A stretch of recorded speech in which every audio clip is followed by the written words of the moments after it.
ಮೀಸಲಾತಿ ಜಾರಿ ಸಂಬಂಧ ಸುಪ್ರೀಂ ಕೋರ್ಟ್ನಿಂದ ಐತಿಹಾಸಿಕ ತೀರ್ಪು ಹೊರಬಿದ್ದಿದ್ದು, ಈ ಒಂದು ಒಳ ಮೀಸಲಾತಿಗೆ ರಾಜ್ಯ ಸರ್ಕಾರ ಅನುಮೋದನೆ ನೀಡಬೇಕೆಂದು ಮಾಜಿ ಎಂಪಿಯಾದಂತಹ ನಾರಾಯಣಸ್ವಾಮಿ ಅವರು ಆಗ್ರಹ ಮಾಡಿದರು.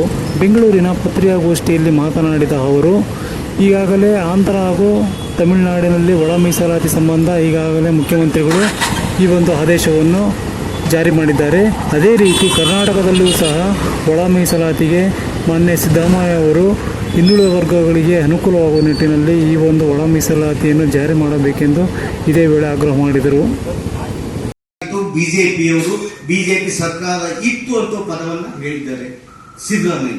ರಾಜ್ಯದಲ್ಲಿ ಕಾಂಗ್ರೆಸ್ ಸರ್ಕಾರ ಇದ್ದಾಗ, ಕೇಂದ್ರದಲ್ಲಿ ಕಾಂಗ್ರೆಸ್ ಸರ್ಕಾರ ಇದ್ದಾಗ ಹುಷಾರೇರಿ ರಿಪೋರ್ಟ್ ಅನ್ನು ಕೊಟ್ಟಿದ್ದು ಮತ್ತು ರಾಜ್ಯದಲ್ಲಿ ಇದ್ದಾಗ ಕಾಂಗ್ರೆಸ್ ಸರ್ಕಾರ ಜಾರಿಯನ್ನ ಮಾಡಿ ಇಲ್ಲ ಅಂತ ಹೇಳಿ ತಮ್ಮ ಮುಖಾಂತರ ಈ ರಾಜ್ಯದ ಮಾನ್ಯ ಮುಖ್ಯಮಂತ್ರಿಗಳು ಇಚ್ಛೆ ಪಡ್ತೇನೆ. ಒಂದು ಸದಾಶಿವರನ್ನು ಕುಲಂಕವಾಗಿ ಅಧ್ಯಯನವನ್ನು ನಡೆಸಿ ಅಗತ್ಯ ಬಿದ್ದರೆ ಇತ್ತೀಚಿನ ಬೆಳವಣಿಗೆಗಳನ್ನು ಪರಿಗಣನೆಗೆ ತೆಗೆದುಕೊಂಡು ಸಮಾಲೋಚಿಸಲಾಗುವುದು.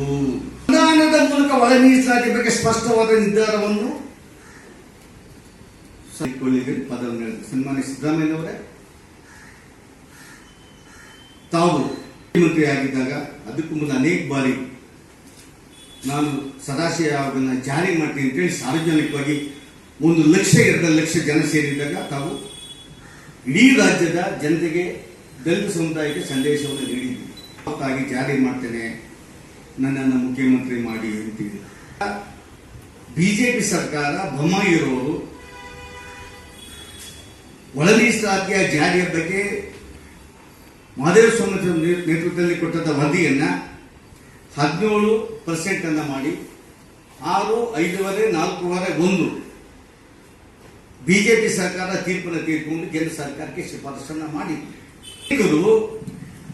ಆರ್ಟಿಕಲ್ 341 ಅನ್ನ ಮಿಸ್ಲೀಡ್ ಮಾಡಿ ಇವತ್ತು ಹರಿಯಾಣದಲ್ಲಿ 25 ವರ್ಷ